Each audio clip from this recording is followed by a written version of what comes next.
onto the sad news earlier today that Pope Francis has died at the age of 88. His death, rather poignantly, follows him greeting crowds on Easter Sunday in St. Peter's Square. The Vatican has paid tribute to what they've called a life dedicated to service.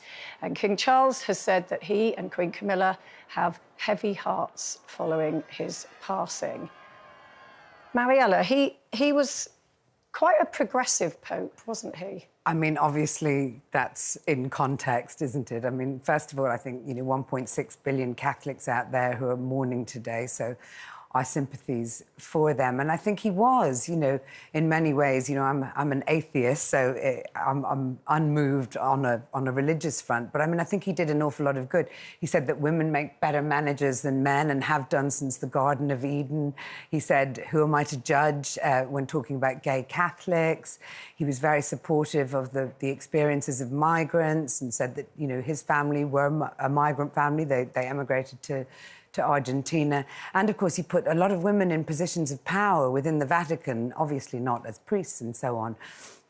But even the sort of Prime Minister of Vatican City is a woman now, and it's all thanks to him. So I think, if you've watched Conclave, the film, and if you didn't, it should have won an Oscar, and you should watch it today. Yeah. But it does sort of highlight, doesn't it, what a patriarchal and anarchic institution it is, and all these men, and Isabella Rossellini all on her own, kind of speaking against them. So you see how it could be and how it might go again. And I just really hope that the next Pope that's appointed in the next conclave is as progressive as this one, if not more so. But obviously, sympathy for his passing. He clearly struck a chord with a lot of people. I mean, I must say, I thought he was a humble Pope. Yeah, I was shocked, but more because obviously, I'm not Catholic. But for me, we only saw him yesterday. Yes. In what they call the Pope-mobile and waving at everybody. And well, clearly a very sick man. But seemingly out of the woods, because he had been in hospital and we thought that he was seriously ill, and suddenly he was back out again. Yeah, and the King and Queen went to see him, oh, gosh, only a couple of weeks ago, just after he'd come out of hospital. I know there was a debate about whether they would be able to see him or not. And I think that the King had a huge amount of respect for the Pope. But it's a very interesting moment in time for the Catholic Church because, obviously, up to this Pope, there hasn't been any great movement of liberalisation. As Mariella has said, women have not been allowed to take a more active role in the Church. Priests aren't allowed to marry yet, and so on.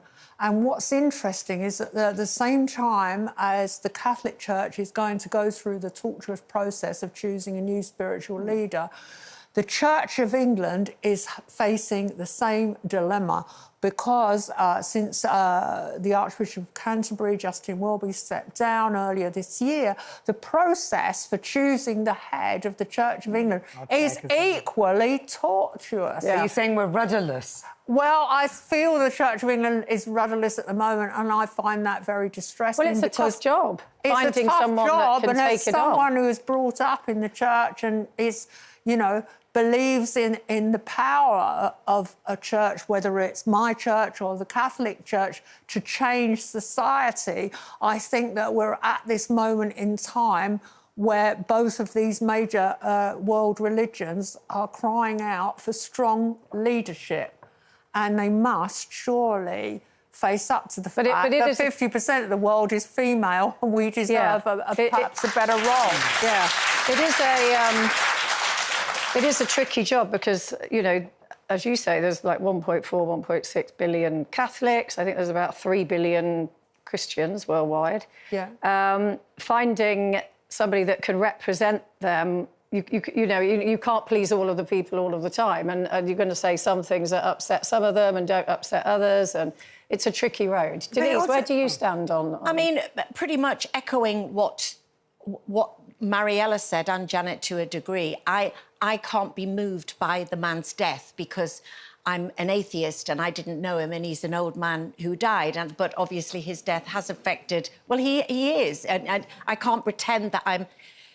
in mourning for the Pope, but I also... But you understand what it means. But of course, to a lot of people. it means a lot to a lot of people. I'm just not a religious person, so... But I think at a time as well, at the moment, where you've got a very strong man opining very loudly with very, I would say, non-Christian values in America, it would be quite good for there to be a bit of pushback against the sort of values about dog eat dog, you know, knock everyone over in your battle to be successful. And I just think, as Janet said, you know, it's a shame that there's a vacuum with those two great religions at the moment at a time when we really could do with some bolstering of you know, I think what should be human values, but, you know, let's call them Christian values for today in deference to the Pope. I know one of the problems that people have with both of these religions is that the churches themselves are very wealthy, and the message of that Pope was social inclusion, and I speak for the poor. But of course, both churches have to do more to demonstrate that because they are both very wealthy churches. OK, well, of course, we send all of our sympathy to everyone who has been affected by the death of Pope Francis, and there'll be more on his death on the lunchtime news at 1:45, and a special news at 10 live from Rome tonight